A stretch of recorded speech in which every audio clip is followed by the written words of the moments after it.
Hey, long time no see. Is it 2027 yet? Because it feels like a year since I did this. Lots of stuff going on, not to mention the fascist coup that has taken over our country. I will see you on the other side.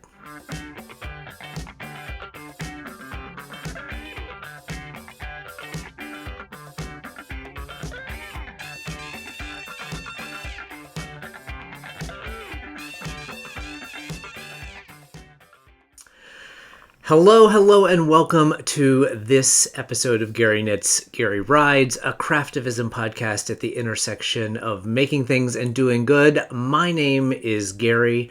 I am a knitter and a crocheter, and every couple of weeks, or in this case, month, I come to this little corner of the YouTube universe to share with you what I am making and to bring to you some ideas on how we can all take our love of crafting and do a little bit of good in the world. As I said, it feels like it has been a year since I did this. There's been a ton of stuff going on in my life, but even more so, a ton of really horrible stuff going on in the world. We're going to talk about all of that. It's probably going to be a little bit a longer episode than usual just because it's been a minute and we've got a lot of stuff to cover, including a lot of knitting. So that's the positive part of all of this. You can find me on Instagram for now as Gary Knits, Gary Rides, and over on Ravelry as Gary Knits and Rides. I've started a couple of new threads on the Ravelry page for this podcast, just so we can kind of share what we're working on there as I try to move more things away from Mark Zuckerberg. But we'll see. It's a slow process, as all of these things can be. But I'm over there on Ravelry, hopefully spending a little bit more time there. I'm trying to be better about also keeping up my Ravelry project pages. So I did a little bit of that yesterday when I had a 5-second break between 57 conference calls, which seemed like 57 was probably only 3 or 4. But trying to spend a little bit more time on Ravelry. So what's been going on for the last couple of weeks? Well, shortly after my last episode, I had some travel. It was a mix of work or business and pleasure. So I was in San Francisco and then New York. We'll just kind of walk through that. So San Francisco was a ton of fun. Got to, deliver one of my big FO projects. We'll talk about that in a little bit, but I was able to deliver it to the recipient. She loved it. I was so happy to finish it, and to be able to hand it off to her, since it was very, very delayed in getting to her versus when we had originally planned the project. From San Francisco, went to New York. My watch seemed to control the camera a little bit. Anyway, went to New York. This was sort of kind of our holiday trip. We don't really travel during the holidays, and so we ended up going to New York just to really spend some time with friends, and for me to see a little bit of theater. It was just really kind of a long weekend, but I don't care what time of year it is. It can be the dead of winter, as it was. It could be very cold, which it was. There could be snow and slush, as there was. And New York always fills my soul, not only because I get to see all my friends, but just because it is, just for me, such a magical place. There's such an amazing energy. And even in these darkest of times, I find that New York is a place that rejuvenates me anyway. I know it's not that not everyone has that same relationship with New York City as I do, but it was a really fun trip. I got to see 3 shows while we were there, so we saw Maybe Happy Ending. I had already seen that, but my husband had not, and I wanted to take him to see that. He loved it, which I was thrilled about. If you are a theater lover and you are going to be in New York anytime for the next year. And you can get tickets to see maybe Happy Ending. It is just such a sweet, lovely, warm show. It will, in my mind, completely run away with the best new musical Tony this year. I think it's probably the best new musical that I've seen maybe since Come From Away, and I don't even know what year that was, but that was a long time ago. Just really, really sweet. Amazing set, staging, great performances. 10 out of 10, no notes. We also saw Urinetown, which was part of a subscription at City Center. Their Encores series where they take old shows and remount them kind of in a concert format. Urinetown is one of my favorite shows from, I can't believe it's 25 years old, but it is, and involves an evil corporation that sort of institutes a fascist coup in this mythical land. So it's felt very, very timely. Great performances across the board. It was really fun to see. And then I saw the latest production of Gypsy, which has Audra McDonald in the lead role. And it was great as well. I'm not sure I needed to see another production of Gypsy. It feels like it's probably my fourth or fifth time seeing it, but I thought she was really, really good, and it was clear from the audience that it was a lot of people's first time seeing the show, which was always kind of exciting when that energy for a show that you know so well, a lot of people seeing it for the first time. So that was really cool. But it was a wonderful trip. Like I said, we got some snow, so in a 48-hour period, I feel I got my taste of a East Coast winter, which was lovely, and then was able to retreat back to the relative warmth of Southern California. Unfortunately, I caught the flu while I was in New York, so one of the reasons why this episode is at least a week delayed is I have been really, really beaten down. It's taken almost 9 days. You may be able to hear it, I still have a little bit of something in my chest and throat, but the worst of it is past, and I'm feeling fine. I just kind of sound a little cruddy. But take care of yourself if you are out and about. I think part of, it's just travel and being in New York and on the subway and in theaters and all that stuff. For someone who spends probably too much time at home alone, being out in crowds like that, I'm always susceptible to picking up whatever the latest strains of things are. But I tested it wasn't COVID. I'm sure it was just whatever the version of the flu that's going around that my version of the vaccine didn't take care of. So it was a wonderful, wonderful trip. While I was there, we were running the latest Destash for Good auction. So that all wrapped up. I'll talk a little bit about that. Well, I'll just do it now. We did another round of Destash for Good to benefit AIDS Life Cycle. This will probably be my main bit of fundraising I do for AIDS Life Cycle this year. My goal was to raise like $4,000. I raised $7,840 at the end of the day, once all of the costs of the auction and some shipping overages and whatnot came out of the total.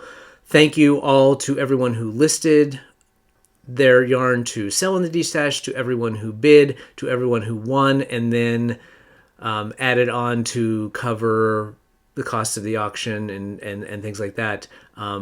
We were able to raise a ton of money. So that, along with some matching stuff from work, I have hit my $5,000 fundraising target for myself. And then I took all of the extra money that came out of the Destash for Good, and I used it to help my cousin who is doing the ride this year hit his fundraising minimum. So everything he does above and beyond that is just gravy. And then everything else went into the AIDS Life Cycle Community Fund, which is a fund that they use to help first-time riders in underrepresented communities. So the BIPOC community, the lesbian community, the trans community, help first-time riders from those communities hit their fundraising minimum. So I felt great that I was able not only to help my little cousin, but I say little, my younger cousin, but also to help with the community fund. So thank you, everyone who was a part of that. Don't know when the next one will be. Probably not for a while, although there's probably a little something that's coming up that's Destash adjacent. So I will let you know when I have more details on that. But it was a huge success, and I appreciate that. So that's been kind of what has been going on in my life. It's just been a very busy month, both personally and work-wise, and that is not even to mention the complete and utter goat rope, for lack of a better word, casino in Italian, that is going on. Not only in America, but in the world right now, but especially in America. There's no other way to say that we have a fascist coup that has occurred in the country, and whether that is Elon and his dodgy organization, his little incel army who have gone in and taken all of our private data and are now probably selling it to the Russians or the Chinese or the North Koreans for whatever they can get for it, and just sort of ransacking through things and causing a bunch of upheaval, people losing their jobs, people losing their medical coverage, people losing funding for cancer research, and everything else under the sun. It's a disaster, and we're going to talk a little bit about some things that you can be doing. It feels like there's not much that we can be doing, but we do have some power. We always have some power, and how we can focus that a little bit and maybe start to claw back a bit of our democracy. So let's move on to Craftivism. We're going to get into some more real activism stuff in a minute, but I did want to lead off with some things that are going on in the crafting world that have come through my feed over the last couple of weeks. Again, I always say this: if you see something, say something to me in terms of things that you see that people are doing out there that is helping their communities, either yarn dyers or pattern makers or whatever it is. If you see something or someone in the crafting community, it doesn't even have to be just knitting and crocheting. I would love to share that and help spread the word for their projects. The things that I have, my friends over at Friday Morning Charity, who I did a drive for Knit the Rainbow last fall, they have their latest charity drive. They are sending blankets and neutral colored baby onesies to a group called Operation Shower. And this organization throws baby showers basically for military families who maybe have one of their members deployed, or it is a mother in the military who is going through pregnancy. But they organize baby showers for military families who may not all be able to be together either during the full term of the mother's pregnancy or for the birth of the baby. And so Friday Morning Charity, which is linked down below, and everything will be linked down below. And here is a QR code if you are not watching this on your device, and you can scan that and go right to the show notes where I'll have links to all of the everything that I talk about. I will have a link to. But Friday Morning Charity hosts most of their activity over on Facebook, where they have a group with lots of posts and people showing off what they've donated to Operation Shower. But they are collecting baby blankets of any size. And as I mentioned, I think they are specifically wanting onesies in sort of neutral colors so that they aren't particularly gendered, and they can, give them to everyone in a couple of different sizes. All the details I will click to the specific link. I will link to the specific post in the Facebook group that has the details on what sizes they're specifically looking for. That is currently running. It started at the beginning of February, so apologies that I missed the kickoff because I haven't been doing this for the last 3 weeks. But it's going to run through March 15th, and you can ship those things off through then. They have a donation card that they would like for you to fill out so they can track the donations to Operation Shower. So that's a great cause. My friend Tracy at Love Petals Crochet, who has a crochet boutique here in Southern California at the port of LA, in a big sort of crafting antique space. It's in one of the old port buildings down there. She has been for the past couple months collecting granny squares that she and a bunch of us are then putting together into blankets to be distributed to people who've been affected by the fires or the recent wildfires here in LA. And so she's collecting those. Link to the address where you can send those. She especially wants solid color ones so they can kind of build around some of the multicolor ones they have.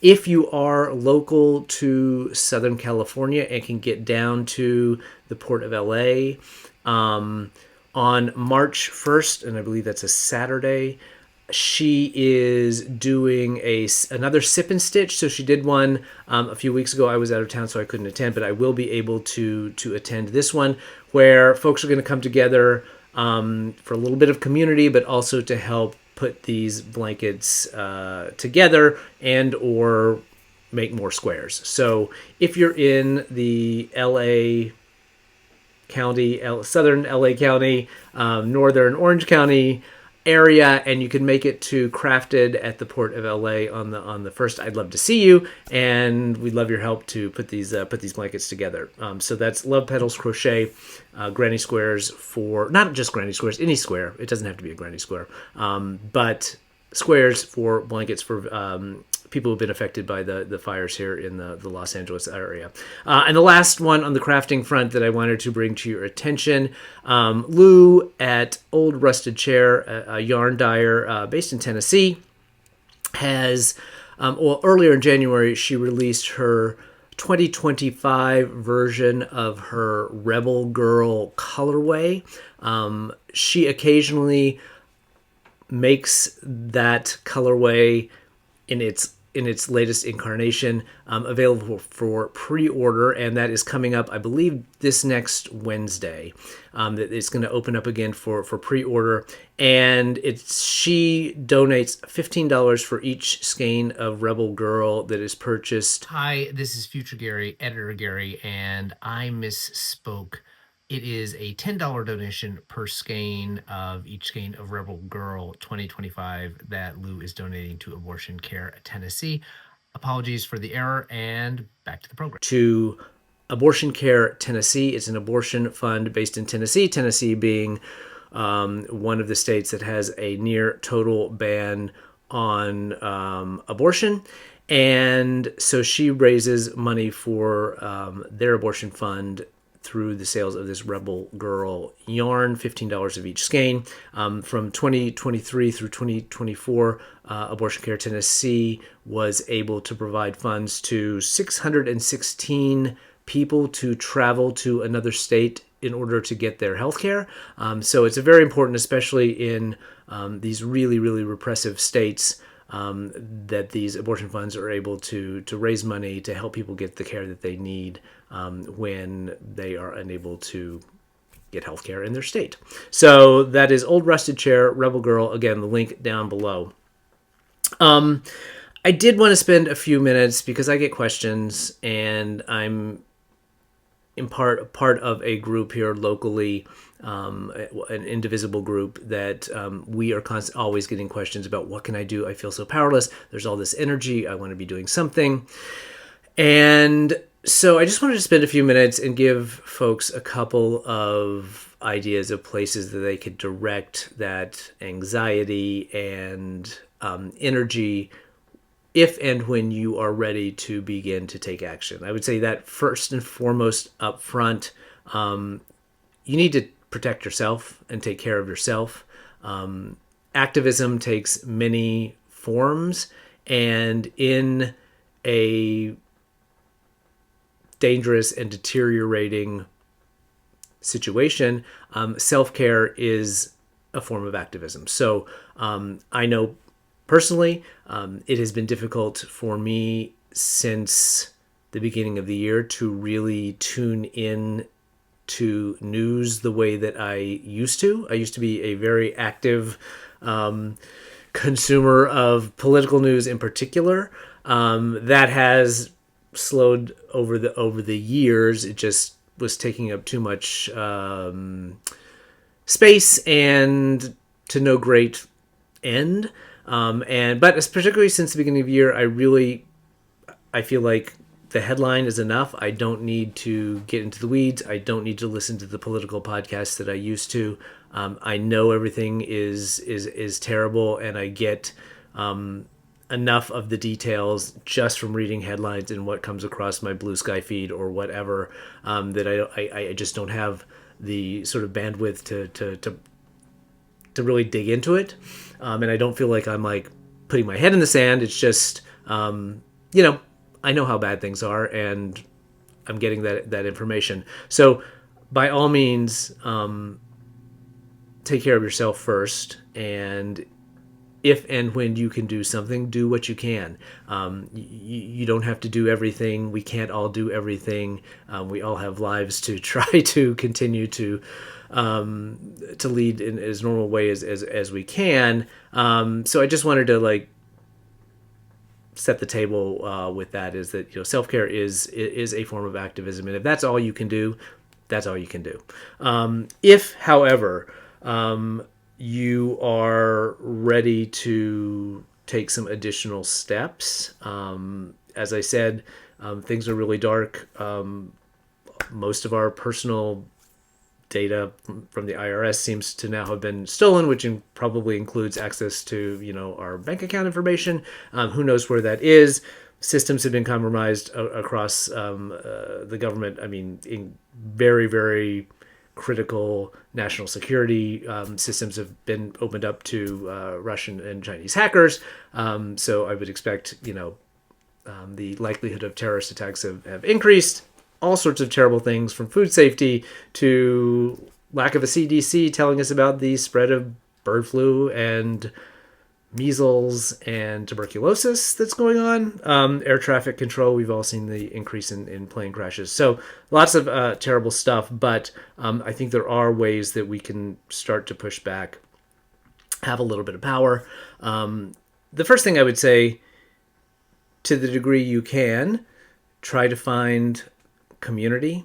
That could be your knitting group, that could be an indivisible group, some other social organization, or create your own. If you have a group of like-minded friends who also knit, start your own little knitting group. You don't have to talk about politics, but it's just a way to all come together and kind of support each other. But if you do want to take the step and become more active on the political front, I would highly recommend Indivisible as a good place to start. There's been a huge increase in the number of Indivisible groups across the country. If you're unfamiliar with Indivisible, it's a group that was started by a couple of congressional staffers after the last Trump election, when people were like, what can we do? What can we do? And they created a playbook of how you can basically pressure your elected representatives to listen to their constituents. So it's all about contacting your representatives. It's really, really easy to do.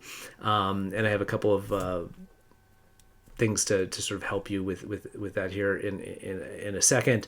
But there are other groups as well, Swing Left, which works more on the electoral side of things, so winning elections. So it's a little quiet for them right now, but starting later this year, it's going to get a lot busier. Your local political party group, if you are so inclined to go down that path, whether the Democratic parties or the Working Families parties or whatever it is, Move On is another organization. So there's a lot of groups out there, a lot of energy right now. But I like, personally, I found the model that Indivisible uses to be quite good. So you can go to Indivisible online and type in, I think, your zip code, and they will tell you of local organization, or the local groups around you, and they typically have monthly meetings or even more frequently. So that's the states. If to that end, as I mentioned, the Indivisible model is all about pressuring your representatives to be doing what you want them to do, since they are your employees. And the best way you can do that is to call your senators and your congressperson. A lot of people get quite nervous about the prospect of picking up the phone and calling those offices. I will say there are other ways to do it. You can usually there's a comment, a way to reach out to them through their website. There are other apps that allow you to sort of text them or fax them. I will say that everything that I have learned and have heard from staffers is that a phone call is the best way, and speaking directly to a staffer versus leaving a voicemail is preferred. You should only call once on a particular topic, per day. You don't call them 20 times about the same thing, or even 20 times about different things. One call a day about one topic. Keep it short, keep it simple, is the best strategy. And calling both their local office and their DC office counts as, they count those as two different calls. So they do tally everything. This is what we are told, is they do tally everything. But I think common sense tells you that if you're calling one of these staffers, which is typically like a college kid, and their phone is ringing off the hook, the senator or the congressperson or their chief of staff is going to hear, oh my gosh, I spent all day answering the phone about this particular issue. And I think one of the nice things about the indivisible model is they typically are wanting everyone around the country to be calling about one particular thing at a particular time, so that's what they're hearing about consistently. So to the degree that you can do that, that is great. And if you need help with what to say, Indivisible does provide scripts, but not always every single day with a new thing. So there's a website called 5calls. It's the number 5calls.org, and it is a great resource for this particular activity. So you type in your zip code. It then tells you, who your senators are, who your congressperson is, what their phone numbers are for both their local and their DC offices, and then on the other side, on the left-hand side of the page, there are like 20 different topics. So it could be Ukraine, it could be Medicaid funding, it could be stopping Musk and the Dodgies from getting your data and fighting back against that. You could click on one of those, and it brings up a very short, easy script that says, "Hi, my name is. I would like Congressman to do this." That's it. 30 seconds of your time, and it doesn't feel like you're doing a lot, but it's, for right now until we get some elections, it's one of the best things that you can do. I would look at the Indivisible website as well, because they have a really good layout on why it's important if you have a Democratic congressperson to do this, because they need to hear that you want them to be making a lot of noise. Why it's important if you live in a swing district. Probably the most important people out there are the ones to call, especially Republicans who barely win in a swing district. They're going to feel the pressure more, because all of these elected officials, all they care about is if you're a big donor or if you're a loud constituent. And then they also have a section on, if you are in a solidly red district, why it is important to, even though it feels like you're just screaming into the void, why it is still important to make those calls, and a little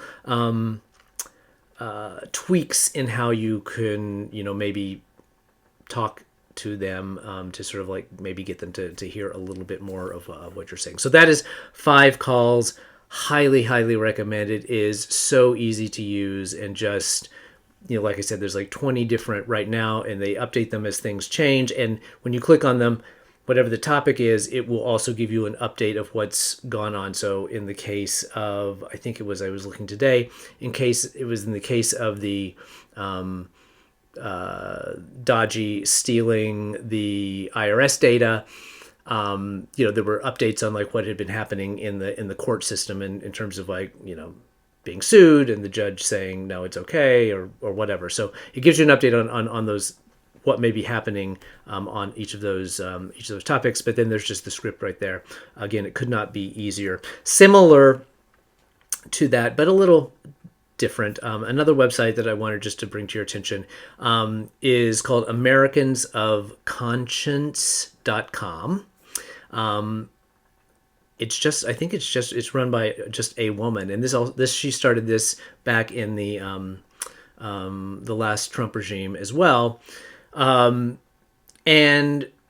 she has a couple different actions. It's often calls. It's often similar to the calls, the scripts in their scripts there that you're going to see from Five Calls. But then she also has some like good news. There's just like some things that she pops in there that are just like, it may seem like everything is horrible right now, but here's some actual good things that have gone on, or these are the results of some of the calls that you've made, and this is how it's playing out. So that's Americans of Conscience.com. Links to both Five Calls and I call it AOC, but it's not AOC. Americans of Conscience are down below. So I just it kind of feels hopeless, and that's part of the fascist strategy, is to make you give up hope. And so I think that if we can just train ourselves to start with once a week call, make these 3 calls to your congressman, and then it just becomes a regular part of your day. It takes in total 5 minutes, 6 minutes, and then you can move on and feel like you've done something, and then it will help you sort of build that muscle. And then as you get ready, you can start doing more, whether that's working with your local Indivisible group or something else if you want to go and do it in the protests, whatever it is that you can do. Again, take care of yourself first. We can't do it all. When you're ready, if you're ready, take that first step. The other thing, so that's sort of the political power that I think we have and we can start using. The other side is the economic power. And you've probably seen there is an organized effort on February 28th to have an economic blackout. That means you don't buy anything for that day, to just sort of like send a message to these corporations who have basically rolled over to the coup, that we're paying attention, we see what you're doing, and we control the economy, and we can move it at our will. Now, obviously, not everyone can do this, and I think that's fine, and not everyone can do it completely. You may have to do something that day where you have to go out and spend money, and I think that's totally fine. I think that applies also to all of these boycotts that are going on. So whether that's boycotting Amazon, all of the Meta projects, Facebook, Instagram, whether that is boycotting Target or any of these other corporations that have taken the knee and rolled back or eliminated all of their DEI efforts. To the degree you can, great. If it's just spending less there and finding other places that are more supportive of your values and shifting some of that spending, that's great. If you can completely cut them out, even better. But every little bit helps. It does not have to be 100%. There's not a purity test in terms of, oh my gosh, I don't spend a single penny at Amazon or Target, because I don't think that's feasible for everyone. Some folks live in very, very remote places where your only option for groceries is Walmart, and there's nothing you can do about that. But I think to the degree you can, economic power is real power. And if we all worked together to shift things even a little bit, they're going to start to feel the pain. Who knows if the pain that they're feeling on that side is going to be equivalent to the pain they might feel politically in terms of retribution, because another key tactic in the fascist playbook is going to be political retribution to anyone that doesn't bend the knee. So it's just going to be, a bit of a battle of one side versus the other for now. But I think you can really make some of these big corporations start to feel the pain by shifting some of your spending. So to the degree you can shop in small businesses that support your local community rather than one of these big corporations, that's great. To the degree that you can buy or do grocery shopping at a farmer's market. I think that's even better for a whole host of reasons because food safety is about to become a big problem when you start to gut all of the food safety rules and just let people pollute your food supply willy nilly.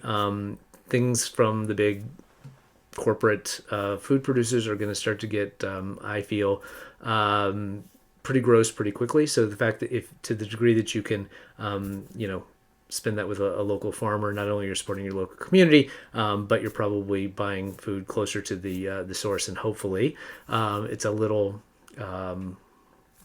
less compromised.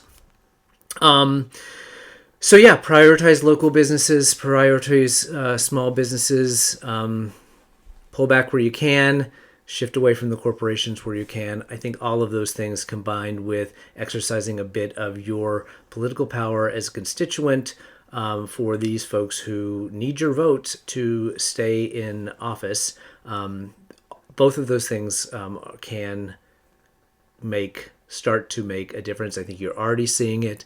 I think you're already seeing polling numbers coming down. I think you're already seeing, even in very red places, a lot of pushback as these elected officials go back to their districts for recess and do town halls. That people were like, I didn't think you were going to cut my Medicaid. I didn't think that my kid who has a very rare form of cancer, that you were going to cut all the funding for research to try to find a cure for this. I didn't think that you were going to completely cut funding for our schools. So you're starting to see it. The more pressure we can put on them, the better. So just to keep it up to the degree that you are doing it. And if you hadn't taken that first step yet, now is a great time to do that. So that was a little bit longer than usual, but it's been a minute. And as I said, things have gotten really pretty bleak. And I think that, people, to the degree that haven't been super plugged in on the political side of things, and we're looking for some ways. Hopefully that you found that helpful. If you have any questions, please drop them down in the comments below. I will try to point you in directions that I have found helpful. I am by no means an expert on this. I've never worked in politics before, but necessity is the mother of invention, or something like that. Anyway, let's talk about the other side of this, which is the crafting part of craftivism. It has been lots of airplane travel in the last few weeks, and so that has meant for me a lot of knitting, and I've got a lot of FOs, more so than I think I've had probably in 6 months. So let's get through them. The first one I mentioned up at the top, and that is my Curdock blanket. Here is a picture of it. Oh, sorry, this side. Here is a picture of it. This is one of my favorite projects that I've ever done. As much as I was thrilled to give this to one of my best friends as a much belated housewarming gift, I really wish I could have kept this. I loved this project. It is, as you can see, it's a cabled blanket by Carol Feller, Stolen Stitches. It's done in a DK weight. The yarn that I used was called Quaker Hill by Plymouth Yarn. So it was a 50, I don't think it's exactly 50-50. You'll see the mix in the show notes below. It's 55-45 maybe. Alpaca wool. I would say that yarn is a light DK, and I probably would have preferred the fabric a bit in like a slightly beefier DK. But I got gauge, and the fabric turned out nice. It's very, very soft, and it was just a ton of fun to work on it. It really wasn't until the very, very end where I was like, okay, I'm done. I want to get this done. It's a good sized blanket, kind of probably 50 inches long by 40 or so wide, but I hope it brings her a ton of joy for the very, very, very long time. But it was a really fun project to work on. The other thing that I had been working on kind of simultaneously, and those two had taken up almost all my time because they'd been my longest standing projects, and I just wanted to get them done. And that is the Botanic shawl. I don't know if I can show the whole thing because it is quite large. But this is a Stephen West design done in two fingering weight yarns, one a color changing yarn, one a solid. It's a very, very simple pattern. Once you get the hang of it, it kind of goes on autopilot, but it is quite large. So, and it's fingering weight, so it took quite a while. And if it looks a little worse for the wear, it's because it got a ton of wear in New York. So it was cold in New York. I had just finished it, and I wore this thing everywhere, and I've been wearing it a lot even since I got back home. As I expected, as I think I've said, I expected that this was going to get a lot of use just because the colors go so well with the stuff that I normally wear. But it's a fun project. Again, really simple. If you watch TV and knit, it's a perfect pattern for that because you don't really have to think too much. And notwithstanding, I think almost 1,000 stitch I-cord bind off. There's really nothing to it in terms of technique. So really fun. Botanic, and I think he also has it in like a hat, and it's Stephen West, so there's probably a shawl, socks, and a sweater, and all sorts of things using that same motif. But that is the only shawl I currently, or I was working on, and I don't have any plans right now to start a shawl. I've got, I think after 3 blankets, that big shawl, my mind was like, I want small, easy, quick projects. I think that also has a lot to do with what's going on in the world. And I'm just sort of like, I need some instant gratification, something that's quick that I can feel good about, boost the serotonin a little bit in light of the drain of serotonin that's going on from the news. So in terms of the other FOs, I finished 2 pair of socks. I think that's more socks than I finished maybe all of last year, maybe the most I've ever done in a single year. And we're only 2 months into the year right now. I would say, okay, it's really probably like a pair and a half because 1 pair was knit from a sock, or was done from a sock tube, but that was a great experience. I had not done that before, and I had been kind of nervous about it because I wasn't sure about the measuring and the cutting and all of that, but it was really easy. And it worked out really well, and it was really fast. Now, I will say, so here they are. This is the first pair is the one that I did from the sock tube, and I'm only going to show you the one that I put on blockers. So this was a sock tube that was cranked by Totally Tubular Sock Tubes. She has an Etsy shop.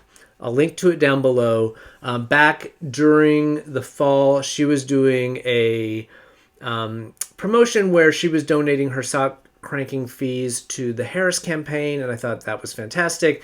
I have, as you can see, a fair amount of self-striping sock yarn that is not getting knit up as fast as I buy it, and so I sent her a couple of skeins to crank up, and she sent those back, and I just did the first one, so I have another one to do. The yarn is Desert Vista Dye Works. The colorway is Coney Island, and the heels, toes, and cuffs are, I believe it's a biscuit yarn. I think this is some of the scraps from when I was doing my Knit Stars project.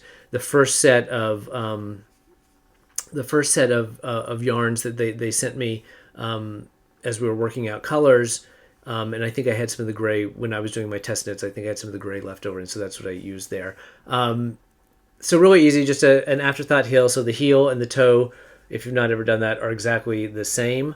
They look fine on a blocker. I've always said that I thought when you just hold the socks that afterthought heels look a little weird, but to me they fit fine. And either I'm not super sensitive or have yet to find the heel that like really bothers me in terms of a fit. Because I have heel flap and gussets. These I've actually worn fine. I have other afterthought heels that were fine. What can I say about this? This is a 72 stitch tube. I think it's a little big. The next socks I did, I went down to 68. That seems a little bit better. I think the next ones I do on my own, I'm going to try 64 and see how that is. I mean, these are just a little loose. They're not like they're like falling down my leg.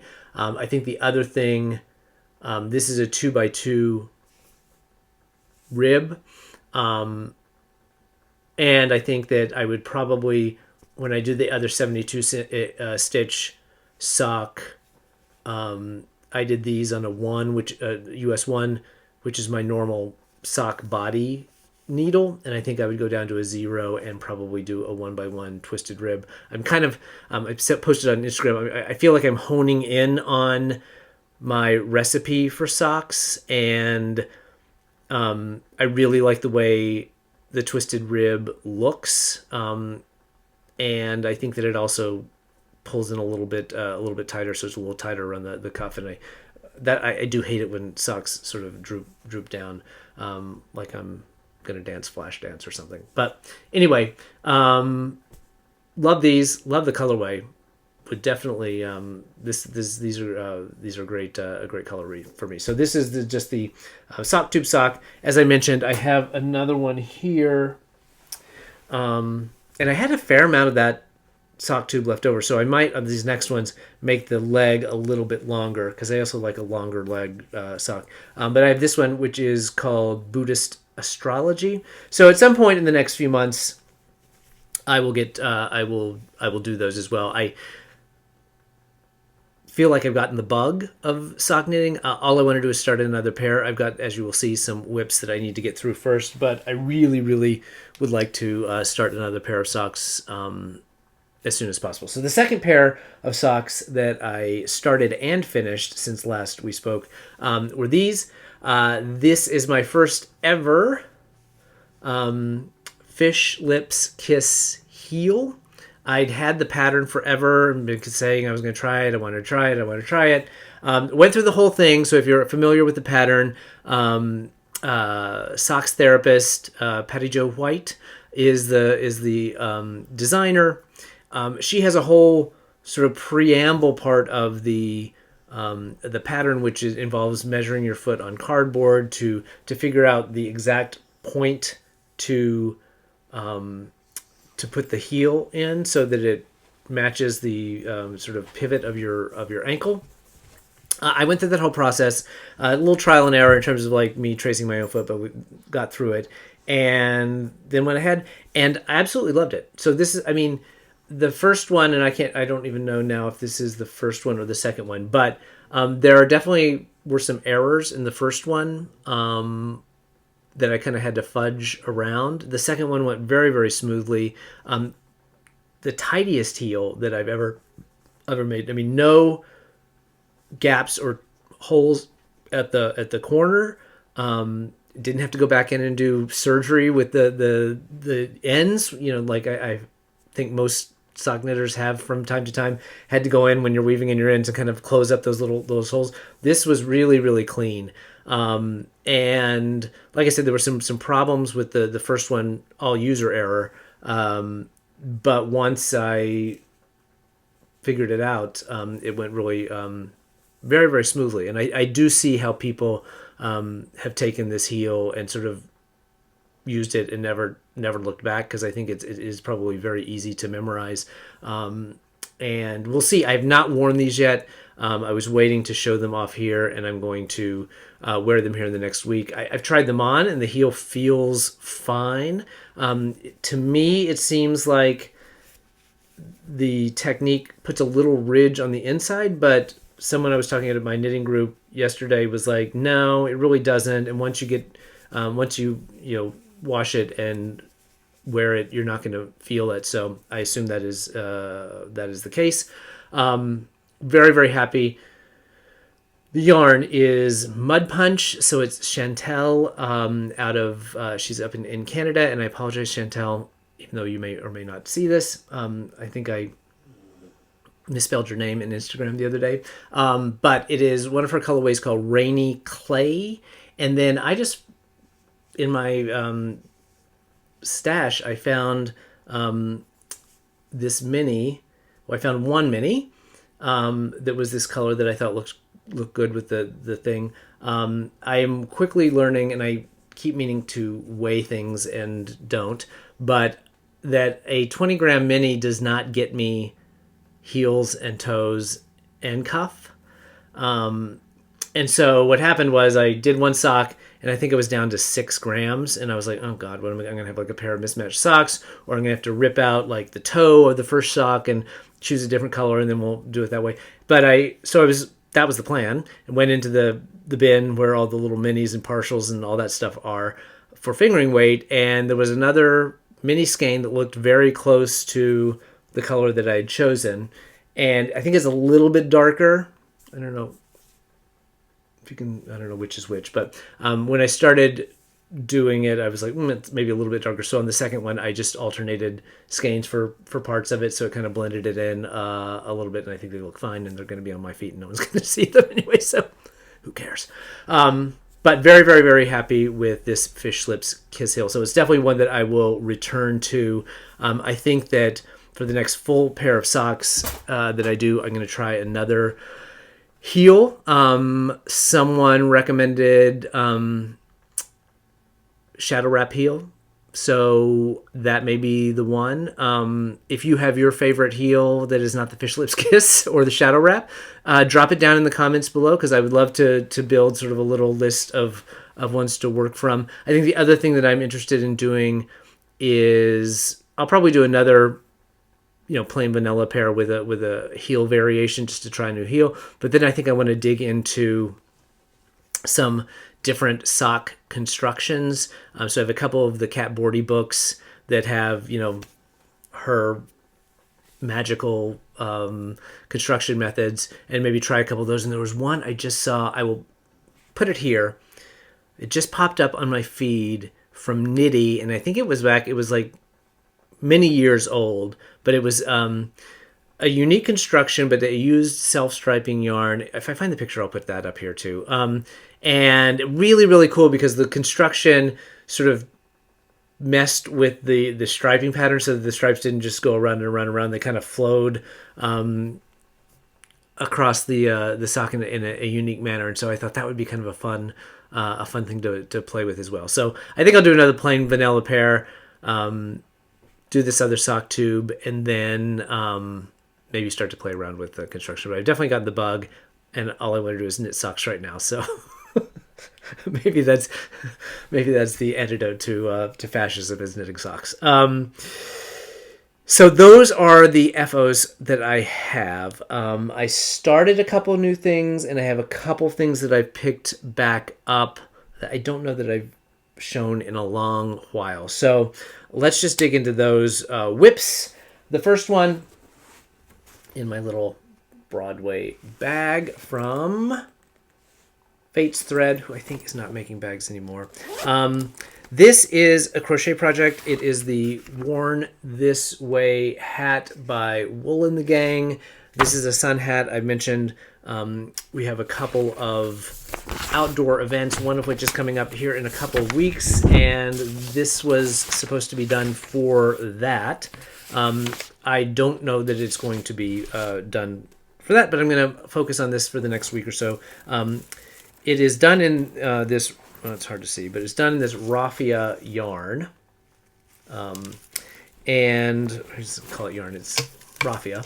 But here we are. We have the crown, and we're doing the sides right now. I think, let's see, I am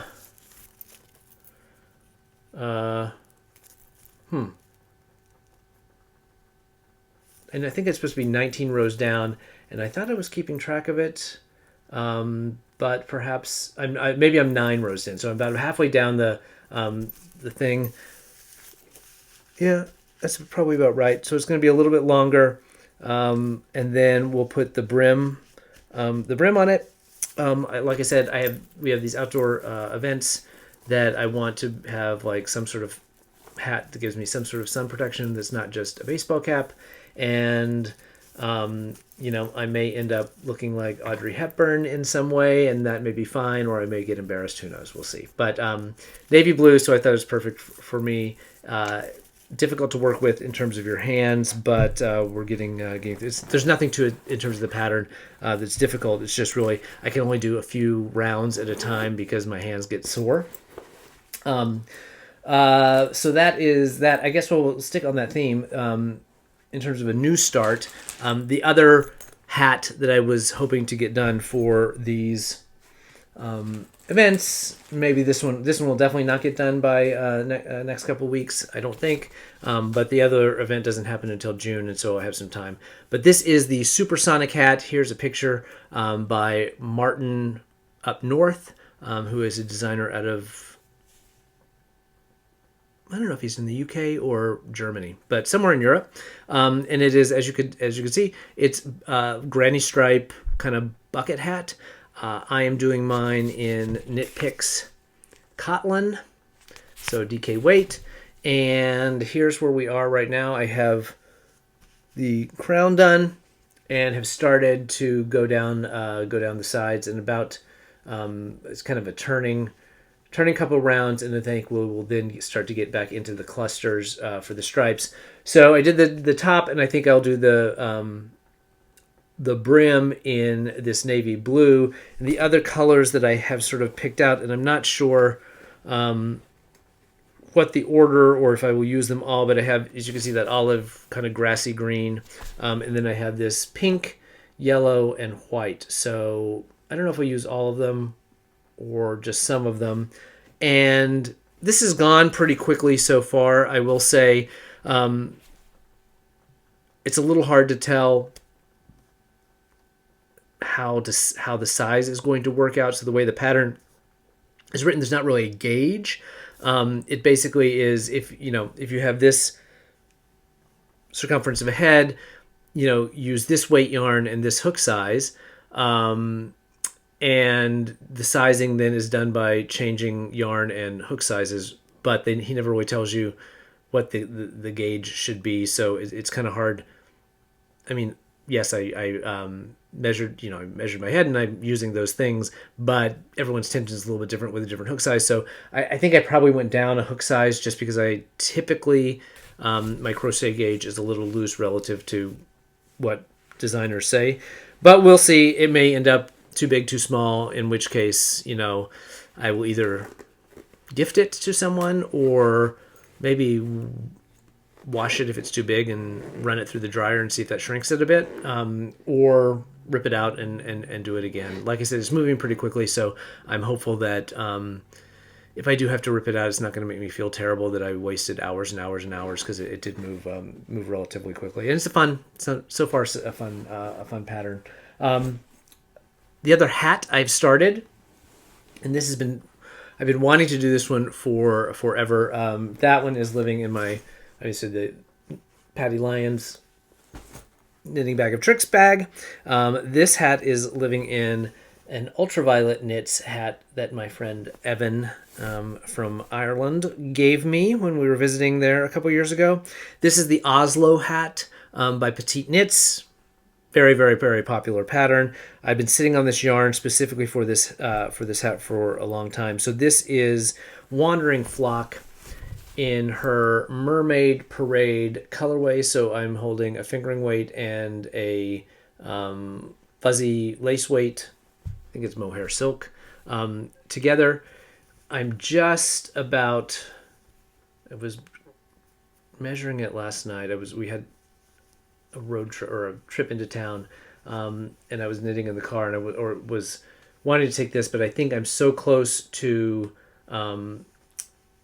folding up the brim and knitting it together that I just didn't want to get going on that in the car, because there's no way I was going to be able to do that while riding in the car. But you basically fold up the edge, the cast on edge to the thing. I'm just going to show it this way, and knit those together, and then carry on. So it's going to be a very, very cozy hat, probably too cozy for me to wear around here much of the time, but I love this colorway, even though it's very not what I would normally wear. but I just thought it was so great, and also reminds me of Brooklyn because that's where the Mermaid Parade is.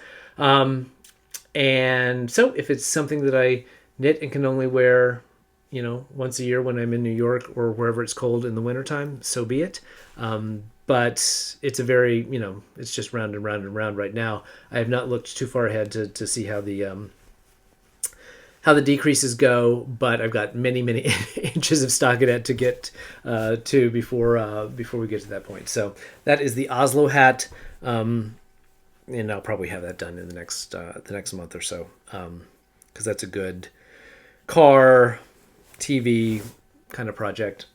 I don't have any airplane trips anytime soon, so it'll be done probably before the time that that happens. The other hat that I'm wearing, so there's a lot of hats, because as I mentioned, sorry, I have to step up to get this one. We love a quick finished project. So this is my walking project. I have not done a lot of walking because I was sick. I haven't done any real exercise in a couple weeks. But when I just have a couple minutes in between things, I sometimes will grab this. And this is what I actually took to the theater last night to work on, because I didn't want to take the Oslo with me. So this is a sockhead slouch. And my first sockhead slouch, what I'm doing is using this, this is Knit Picks palette. I had a couple random balls of that, and then I'm knitting the stripes using this Franken tube that was part of my Knit Stars class, talking about self-striping sock yarn, and this was just sort of a sample showing like all the different kind of striping patterns that you can get. So I'm just kind of knitting directly from the tube on the stripes. This is a new to me technique. I'm doing helical knitting, which has been very simple but kind of fun to do. I'm hoping, so the fabric is kind of a little loose, feels like I could have gone down in needle size and made a little tighter fabric. Hopefully when I block it, the yarn kind of plumps up a little bit. I mean, I think because it has this kink in it from pulling it off the sock tube, that maybe it'll puff up a little bit. So we'll see if it'll be a nice weight for around here anyway. But I wasn't really sure how long it was going to take me to get through the tube, but I think it's going to be, I'm going to have gotten, probably just through this green and maybe a little bit of the red, and it'll be ready to be done. So I have another ball of the palette, so I'll probably just make another one and continue to knit from the tube until I've exhausted that. But I will continue to work on that as I walk. The only other project, well, I have two more. One to show. The other one I'd shown last time. I was holding it up in the photo. It's that Bernat blanket, baby blanket yarn, the big stuff that looks like a shredded up towel. And it's a pattern, it's a garter ripple stripe, so eyelet rows that create the ripple effect. And I'm just about the halfway point of that. It's pretty fast going, and I just need to sit down and work on that. And I think that will probably be, assuming I can get that done by the middle of next month, I will probably just send that off to Operation Shower as part of the Friday morning charity drive for February. So that is that. The other thing, and this is something that's been sitting around for a long time, and I want to get it done. This is the thing I want to get done before I start my next socks. And this is the bubble bandana from Stephen West. It is living in a Crafty Little Fox Seattle bag that I picked up at Flock last year. So this is my Flock souvenir project. Couple friends and I grabbed mini skeins around as we went shopping at Flock and decided to all work on this project. Everyone else has finished theirs. I am not even halfway through, or I'm just about to get to halfway through. So here is what I have. So these are all minis from different dyers that most of whom are friends of mine, but some were new to me that we met at Flock. And I just thought it would be a fun, quick souvenir project without having to add much to the stash, and we could kind of use up these minis. I know that there's M to the third is in there. Rainier Roses, Sea Change Fiber, Three Fates yarn is in there. I feel like there's a woolly. Oh my gosh, what is? I remember her old name. Woolly Wildflower, is that it? The new name that she's chosen. And I think there's some Explorer knits in there as well. So there's a bunch of different dyers. I think the colors look great together. I love how the fabric is on the front. I don't love it on the back. Part of it is just messy because there's so many effing ends to weave in, or I'd been trying to do the little weave and Steven as you go, and I don't really love the way that ended up looking. And then one of my friends who was working on it was just like, why? It's an I-cord edge. Just leave them hanging and then just tuck them into the I-cord. So that's what we're going to do. It's just a little one of those little mini scarves. So as I said, I'm about halfway done. I have one more full repeat of the color sequence, and then I'll start the decreases. So we're kind of at the longest point, right, or the widest point right now. So it'll start to move faster and faster. Like I said, I love the way that this looks. I think it'll be a lot of fun to wear. I don't think I would ever make this again. It is the constant color changing is fiddly. I finally have sort of gotten the rhythm of this dip stitch, which I think looks amazing. But I don't know. It's not been a fun project to work on. Like I finally think like I've got the rhythm, but I just don't love the constantly having to cut and start a new thread of yarn. It might be fun. I mean, the stripes would not be equally wide, but it might be a fun project to do in a self-striping. It would at least be symmetrical around the center, because your stripes would start to get wider and wider and wider as you got to the end. So it would be symmetrical in that regard, even though the stripes themselves would be different widths. Anyway, bubble bandana, Stephen West. Hopefully, this is my Thursday knitting group project for the foreseeable future. So hopefully I can make some good progress on that, so I can get to knitting my next pair of socks. The other thing that is waiting in the wings, this is a to hopefully be finished by end of May project. I had kind of gone back and forth. If you remember, there was this really cute crochet motif, not granny squares, but hexagon motif pattern, a Moroccan summer shirt by the designer is Raveled and I think I talked about, I tried to get gauge, teeny tiny hook.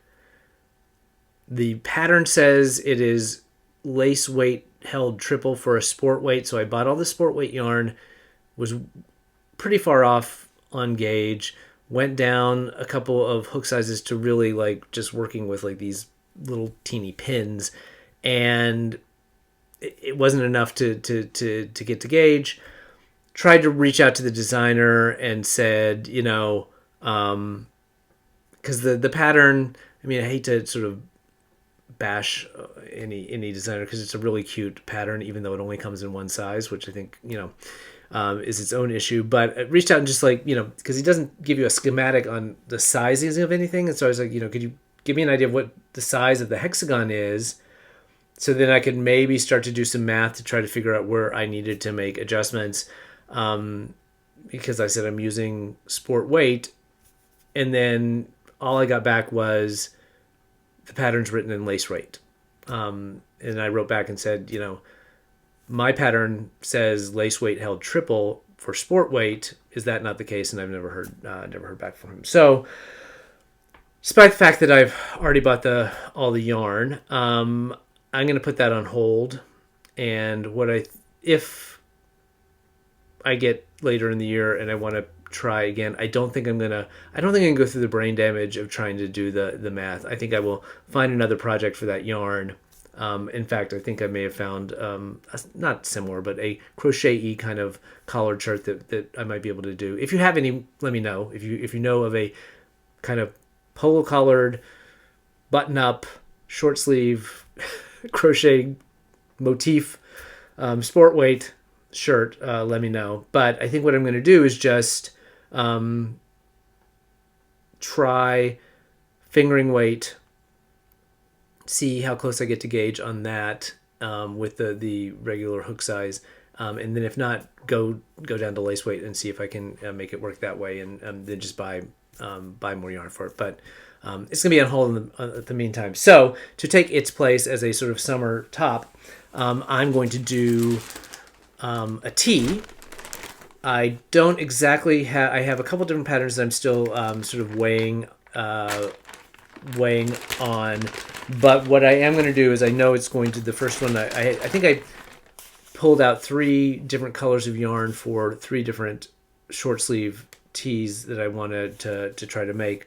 But the one I'm going to do first is this. This is Pearls Before Wine. This is from my yarn collection from last year that was a fundraiser for AIDS Life Cycle, called Stitch Out Loud. And this is the Ride Safe, Be Safe colorway. So it plays on the orange from the traffic cone Coney, which is a little mascot for AIDS Life Cycle. And then the blues of the ocean. I don't have it here anymore because I gave it away to someone, but I had knit up swatches for everything, and I love the way that this it looks very, very like summery, and I thought it'll be a really cute t-shirt. So I'm looking at a couple patterns. I think I am just going to work right off of a pattern. There was, if you remember, I have that vintage book that has the pattern that I really liked, but I feel like that's going to be a little bit more work. So I think that even if I have a pattern that I don't absolutely love, the model, the way that it's done on the model, I think using an existing pattern, modern pattern, to do that first tee, just to kind of get my bearings on how that all works, I think it's probably the best move for me. So I'm going to work on that and hopefully have that ready by the end of May. I mean, it's fingering weight, so it's going to take a while, but it's also short sleeve, so no sleeve island. So that's it in terms of projects and what is upcoming. Not much to speak of at all on the acquisitions front. I mean, part of my economic plan was spending less money on yarn. Did a great job on destashing. I think I got rid of, from my own stash, 230 skeins of yarn. Maybe a little bit more, because I think that was 230 lots of yarn. Some of them were multiple skeins. So got rid of a lot, have cleared out a lot of space, and am trying to not fill that back up. To that end, I let go one of my subscriptions. So I had been a multi-year subscriber to the Magpie Fiber Society. Absolutely love their yarn. I would say for me, even though I love the yarn, a lot of the colors were kind of hit or miss in terms of what I would use them for, and they were just kind of building up in my stash. I got rid of the ones that didn't suit me, and I kept a bunch, but I put that subscription on hold for the time being. We'll see if I go back to it. So the one that I have kept for the next few months, because I like to, if I do a subscription, I'd like to do it for a year. Just, I don't know, as sort of allow the dyers to have that in their planning. So the one that came, and I think there's another one on its way, but I had the January Yarn Club from Woolens and Nash. So no spoiler needed, because everyone who has this has already seen it and probably finished their socks from it. But this is the January 2025 colorway. It's called If Hibernating is Wrong, I Don't Want to Be Right. Great, just a really nice sort of neutrally dusty palette. So I think that's a really fun sock. So I think maybe one of my next I've not used one of Michelle's yarns yet for for socks. So I think this would be a great, maybe not this particular color. I'll go back into the catalog that I have behind me. But I've not used her Targi fingering yet for a pair of socks. So I think that'll probably be my next vanilla socks once I get through the bubble bandana and start the next pair of socks. So that's it in terms of acquisitions. We went a little bit long, but not terrible. So thank you all for taking some time out of your day to spend it with me. I hope that the information I had in terms of ways to start to get a little more active if you aren't already, and trying to push back a bit on what's going on in the country was helpful. Again, if you have any questions about any of that, drop me a comment down below, and I will try to point you in directions that I have found helpful. If you liked this content today, please don't forget to like, subscribe if you aren't already. Share this with a friend. We're continuing to try to build this community. Community is more important than ever, and I love having you as part of what I'm doing here. So thank you for everything that you're doing out there. I will talk to you in a couple weeks. Thanks.